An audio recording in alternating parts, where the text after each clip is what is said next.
भगवान शंकर ने एक क्षण की देरी नहीं करी और मां आदि शक्ति, मां दुर्गा भवानी को, मां जगत जननी जगदम्बा को भगवान शंकर ने उसी क्षण अपने सम्मुख में, अपने कंठ के सम्मुख में, साक्षी में उनको समाहित कर दिया। समाहित सम्मुख में, जहां कंठ में विष भरा पड़ा हुआ था, उसके साक्षी में मां जगत जननी जगदम्बा को समाहित कर। शिव कहते हैं, पार्वती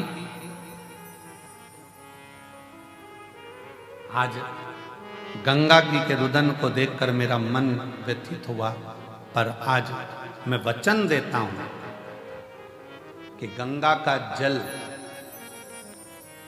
कोई स्नान करे ना करे, पर मात्र हर हर गंगे कहते से उसके सारे पाप में धो दूंगा, नष्ट कर दूंगा।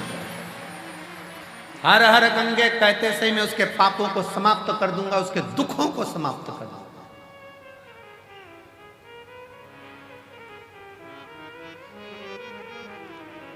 आप लोग गंगा नहाने जाते हो, क्या बोलते हो?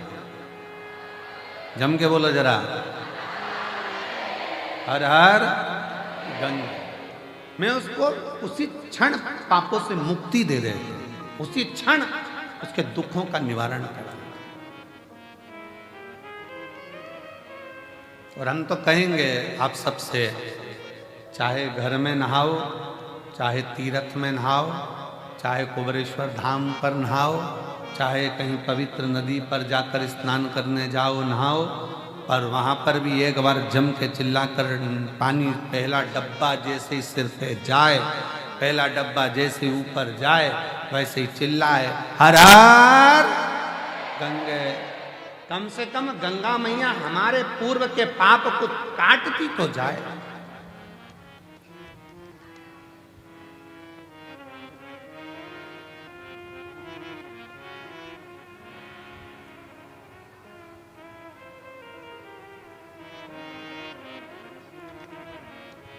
काशी विश्वनाथ शंभो, विश्वनाथ गंगे, हरे हरे महादेव शंभो। काशी विश्वनाथ गंगे। भगवान शिव कहते हैं, मेरे नाम के साथ गंगा के नाम को जोड़ा जाता है। वो जोड़ने का कारण केवल इतना सा है कि गंगा मैया सबके दुख को देखकर दुखी हो गई थी कि इनका होगा क्या, इन जीवों का कल्याण कैसे होगा। पर बहुत सावधानी से स्मरण करिएगा महाराज, अगर अच्छा सत्संग श्रवण करा है जिंदगी में, अगर श्रेष्ठ सत्संग की ओर आगे बढ़े हो, सत्संग में पहुंचे हो, सही तरह से अगर भगवान की भक्ति का सत्संग तुम्हारी बुद्धि में, चित्त में, मन में बैठ गया, तो समझ लेना कि तुम्हारे जीवन का वैसे ही उद्धार हो गया, वैसे ही उद्धार हो गया। दो ऋषियों में झगड़ा हो गया, एक वशिष्ठ बाबा, एक विश्वामित्र, दोनों झगड़ लिए। वशिष्ठ बाबा कहते हैं और विश्वामित्र जी कहते हैं, दोनों में आपस में कुछ ना कुछ बात की तनातनी।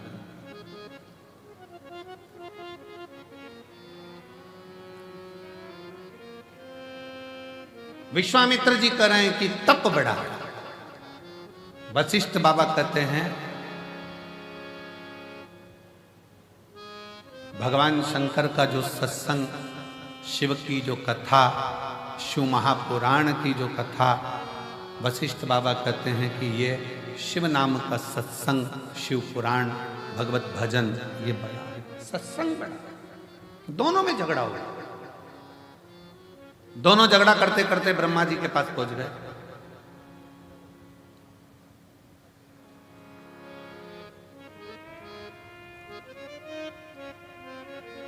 और दोनों झगड़ा करते करते ब्रह्मा जी के पास पहुंचे और ब्रह्मा जी उससे पूछा कि बताओ, हम तप बढ़ा कि शिव महापुराण का सत्संग बढ़ा? तप बढ़ा कि सत्संग बढ़ा? ब्रह्मा जी मन में सोचे, अगर मैंने एक भी नाम ले दिया तो ये दोनों मेरे प्राण खाएंगे। जब उलझन उत्पन्न होती है तो बीच में कोई नहीं आता। ब्रह्मा जी ने कहा मेरे पास में इसका उत्तर नहीं है, तुम भगवान नारायण के पास जाओ। नारायण के पास पहुंच गए। बताओ तप बड़ा कि शंकर जी की सुनी हुई कथा का सत्संग बड़ा। भगवान विष्णु तो चरण दब रहे थे, नारायण आराम से सो रहे थे। लक्ष्मी जी चरण दबाती दबाती, लक्ष्मी जी ने भी देख लिया दोनों आए हैं और दोनों बहुत बड़ा प्रश्न लेकर आए, उत्तर देना बड़ा कठिन काम।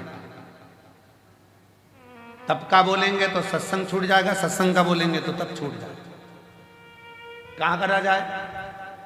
लक्ष्मी जी और जम के पांव दबाई। जैसे ही पांव दबाई नारायण समझ गए उलझट्टा सामने खड़ा है।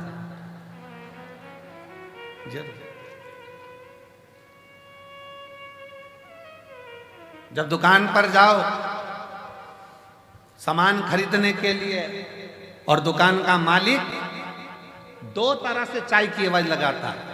एक बार प्रेम से बोलता है जाओ जरा मैडम के लिए चाय लेकर आओ, इतना सारा कपड़ा ले रही है सामान, जाओ मैडम के लिए चाय। और मालिक चिल्लाकर बोले ओ नाना दो जल्दी लाना।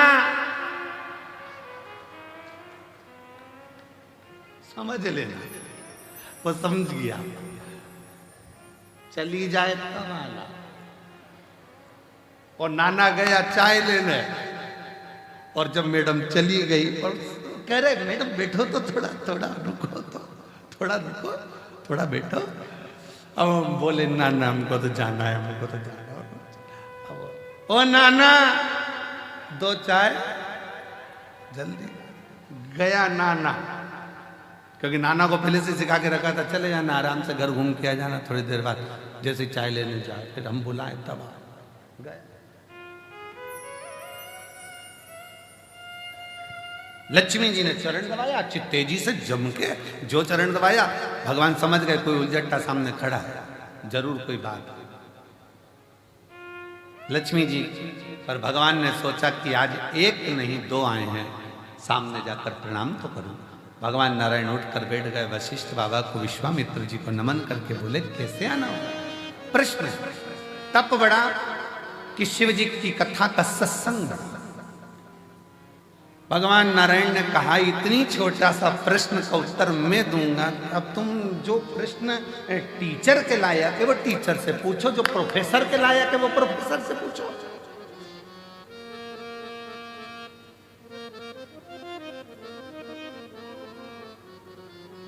अब तुम्हें प्रश्न करना चाहिए टीचर से, तुम कर रहे हो प्रोफेसर से। इसका उत्तर तो मेरा, भगवान विष्णु ने सोचा इनसे पीछे कैसे छुड़ाऊं, तो उन्होंने कहा इसका उत्तर तो मेरा शेषनाग देगा।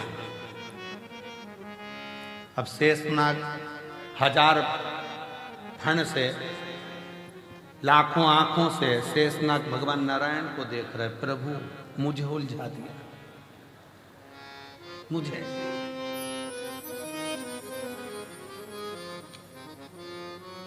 ये उसी में का हाल है ना, जैसे भगवान कृष्ण से नंद बाबा, एक बार नंद राय जी बैठे हुए थे और भगवान कृष्ण आंगन में खेल रहे थे। खेलते खेलते भगवान कृष्ण ने मोर को देखा। मोर देखते से ही नंद बाबा के पास में आके उनकी गोदी में बैठ गए। देखते से ही बोले कितना सुंदर है ना बाबा। बाबा बोले हाँ। कौन है बाबा? तो कि मोर है। बाबा मोर मतलब? बाबा ने कह दिया ये दूल्हा है। तो बाबा इसकी दुल्हन कहाँ है? बाबा ने कभी आएगी। थोड़ी देर बाद मोर नहीं आ गई तो कि दूल्हे। बाबा आप दूल्हा हैं? हाँ। यशोदा मैया दुल्हन? हाँ। बाबा मैं दूल्हा कब बनूंगा? तो तुरंत नंद बाबा ने मोर का पंख उठा के कन्हैया की चोटी में लगा दिया। तो आज से दूल्हा। अब एक दिन कन्हैया जी दूल्हा तो बन गए। थोड़ी देर बाद भगवान नंद बाबा के पास जाकर बोले बाबा। बाबा बोले क्या है? दूल्हा तो बन गया, दुल्हन? नंद बाबा ने कहा बेटा अब इतना सा कन्हैया 5 साल का, वो तेरी बुआ आएगी ना, वो तेरे लिए दुल्हन लेके आएगी। अब बुआ तो राखी लाती थी, दुल्हन कब से लाने लगी? बुआ आएगी वो दुल्हन लाएगी। अब कन्हैया इंतजार करता करता करता, बच्चों को बहुत याद रहता है, हम बड़े भूल जाएंगे पर बच्चे याद रखेंगे, क्योंकि मम्मी ने कहा था बुआ आएगी तो ये लाएगी, तो बच्चा जैसे ही बुआ का इंतजार करता, त्योहार पे बुआ आई और बच्चे तैयारी में बैठे, क्या लाए बता। बच्चों को अगर बहुत याद रहता है। अब जैसे ही बुआ आ रही थी, इतने में एक दिन पहले कन्हैया ने फिर कह दिया, बाबा दुल्हन। बाबा बोले तेरी बुआ लाई। अब सुनंदा जी छकड़े में बैठकर आ रही और कन्हैया सवेरे से उठकर तैयार वैयार होकर दरवाजे पर बैठ गया। यशोदा मैया ने आवाज लगाई, लाला कुछ कलेवा कर लो, कुछ पालो। लाला बोले अब तो उसी के साथ खाऊंगा। यशोदा जी ने पूछा किसके साथ? दुल्हन के साथ। नंद बाबा से यशोदा जी ने पूछा कहाँ की दुल्हन? नंद बाबा जी बोले बहुत दिनों से मेरे प्राण खा रहा था, मैंने कह दिया तेरी बुआ आएगी, दुल्हन लाएगी। यशोदा जी बोली और त्योहार बिगाड़ने को तुम्हें यही मिला था? राखी का त्योहार है और तुम कह रहे हो कि दुल्हन लाएगी। सुनंदा कहाँ से लाएगी, क्या लाएगी? इतने में सुनंदा जी की छकड़ा आया बैलगाड़ी, जो धूल उड़ती दिखी, कन्हैया चिल्ला कर दौड़ा, आ गई। अब जो कन्हैया चिल्ला कर दौड़ा, इतने में यशोदा जी को लगा कहीं डबल से पूतना तो नहीं आ गई। सामने से धूल उड़ती उड़ती गाड़ी आई। नंद बाबा अंदर से प्रार्थना कर रहे, भगवान कृपा करना, एक ही है और वो भी तितेड़ी है कि लोगों ने उसका नाम बांके बिहारी रख दिया। सुनंदा जी नंद बाबा की बहन जैसी गाड़ी से नीचे उतरी और गाड़ी से उतरते से कन्हैया दौड़ कर गया, दौड़ कर बुआ बुआ बुआ बुआ को प्रणाम करा। सुनंदा जी ने कहा मेरा भतीजा इतना गुड, इतना बढ़िया, मुझे प्रणाम कर रहा। अंदर से नंद बाबा यशोदा जी से कह रहे थे वो तो उसको दुल्हन चाहिए इसलिए कर रहा। प्रणाम। अब जो प्रणाम करा, सुनंदा जी से कहा बुआ दुल्हन लाई। अब बुआ मन में सोचे दुल्हन, सामने नंद बाबा दरवाजे पे खड़े थे, कह दे हे, तू कह दे इशारे में है। अब सुनंदा जी का क्या मन पड़ा, उन्होंने कह दिया हाँ लाई ना बेटा। वो समझे कि दुल्हन का मतलब होता मिठाई, अब तिलक करूंगी तो मिठाई तो खिलाऊंगी। लाई ना? कहाँ है? छकड़े में, बैलगाड़ी में। जो सुना बैलगाड़ी में, कन्हैया बैलगाड़ी की ओर भागा। सुनंदा जी अंदर गई, क्या बात है भैया, क्या हो गया? नंद बाबा ने कहा कि बात ऐसी है कि कन्हैया बहुत दिन से दुल्हन दुल्हन कर रहा था, मैंने कह दिया था बुआ लाएगी, अब क्या होगा जीजी समझ में नहीं आ रहा है, पूरा राखी का त्योहार बिगाड़ देगा ये लाला तो।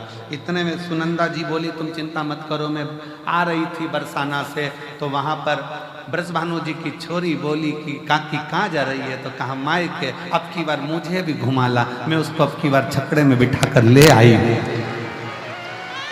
मैं अब की बार छकड़े में बिठा कर ले आई हूँ, लेकर। अब ये अंदर राधा रानी लंबा सा घूंघट करके बैठी, खूब लंबा घूंघट। अब कन्हैया ने कहा उतर जा, तू मेरी दुल्हन है। कन्हैया जैसे ही बोले राधा जी तुरंत चल मैं तुझे हाथ पकड़ के उतारता हूं। राधा जी बोली हट, दूर सरक। कन्हैया जी दूर सर के राधा जी धीरे से उतरी, घूंघट लेकर राधा रानी धीरे धीरे बढ़ने लगी। घूंघट बहुत बड़ा था राधा जी का, नीचे देहली थी। कन्हैया बोले नीचे देहली है। राधा जी घूंघट हटा के बोली सब मालूम है, तू मत बोल, सब मालूम है।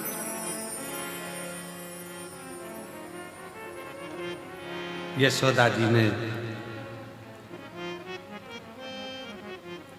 जो राधा जी का स्वरूप देखा, देखते ही राधा जी से हाथ जोड़कर यशोदा जी कहती हैं अच्छा हुआ तू आ गई, त्योहार अच्छे से हो जाएगा। इसलिए राधा नाम त्योहार का भी सुख बढ़ा देती है। वो राधा है त्योहार का।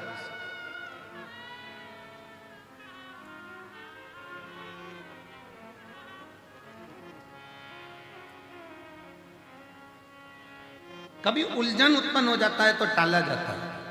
वशिष्ठ बाबा और विश्वामित्र जी की उलझन थी। वो बोले कि बताओ तब बड़ा कि शिव जी का सत्संग बड़ा।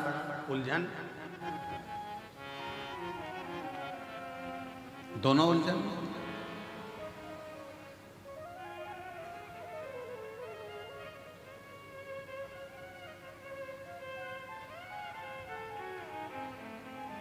अब बाबा ने कह दिया शेषनाग बताएगा। शेषनाग जी के मन में आया क्या बताऊं इनको। शेषनाग जी बोलिए तब बड़ा कि शिव जी की कथा सुनी हुई सत्संग बड़ा। शेषनाग जी ने कह दिया वशिष्ठ बाबा विश्वामित्र जी मेरे सिर पे रखी पृथ्वी, वजन बहुत तेज लग रही है। तुमने तप करा है, एक ने सत्संग करा है, तुम अपना अपना पुण्य देकर पृथ्वी को रोक लो, तब मैं बताऊंगा कि कौन बड़ा। विश्वामित्र जी ने कहा इतनी सी बात, मैंने इतना तप करा है। विश्वामित्र जी ने कहा मैंने अपनी जिंदगी में जितना तप करा सारे तप का फल देता हूं पृथ्वी, तो रुक जा।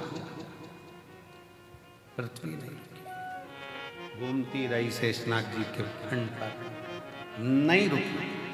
तब वशिष्ठ बाबा से कहा गया आप रोको।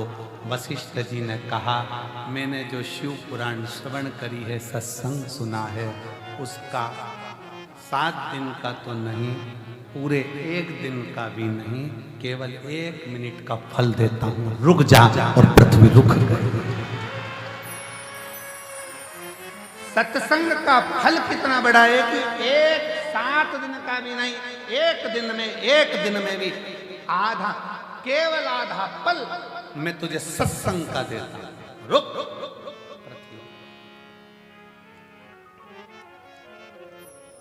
एक आधी में से आधी भी उन्हीं और आधी घड़ी दे दे, सत्संग का फल। शेषनाग जी ने कहा तुम दोनों अंदाजा लगा लो कि तप बड़ा है कि सत्संग बड़ा है। तप में अकेले बैठकर साधना कर लोगे, इंद्रियों को संयमित कर लोगे, पर इतनी जल्दी परमात्मा मिलता नहीं है। जिनने तपस्या करी उनको भगवान इतनी जल्दी नहीं मिला, ना जाने कितने जन्म निकल गए तब मिला। पर जितने सत्संग करा, मीराबाई सत्संग कर ली अपने दादाजी के पास में बैठकर, जिसने सत्संग करा और दादाजी ने कह दिया कि पत्थर की मूर्ति भी दूध पीती है, तो मीरा को आश्चर्य हुआ। दूध का कटोरा लेकर मीराबाई के सामने, मीराबाई ठाकुर जी के सामने दूध का कटोरा लेकर पहुंच गई और भगवान से कहती है पी लो दूध। भगवान नहीं पीते। तब मीराबाई कहती है दादाजी बीमार पड़े हैं, डबल से आऊंगी नहीं, पीना हो तो पी ले। तो भी नहीं पिया। अब की बार मीराबाई पास में गई भगवान द्वारकानाथ के, कानों में कहती है 2-3 दिन तक दूध नहीं पिएगा तो दुबला हो जाएगा, पी ले पी ले। भगवान ने चांदी का कटोरा हाथ में उठाया और गटर गटर दूध पीना प्रारंभ कर दिया।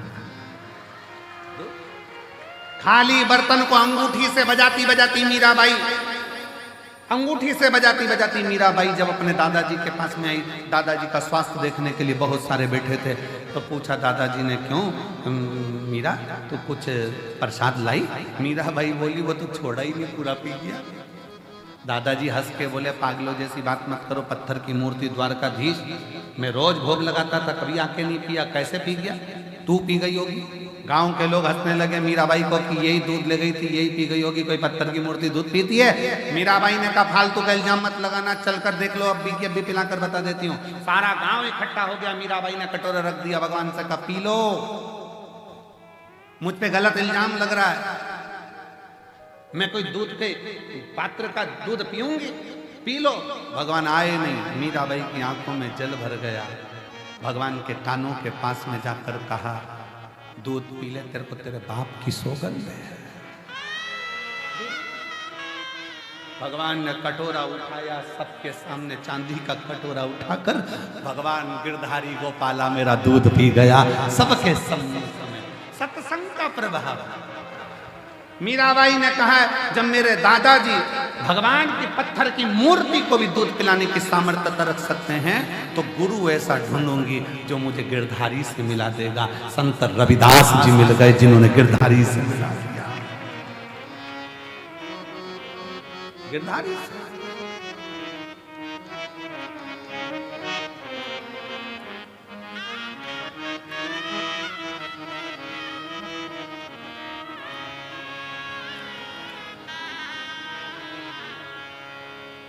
आजा मन मोहन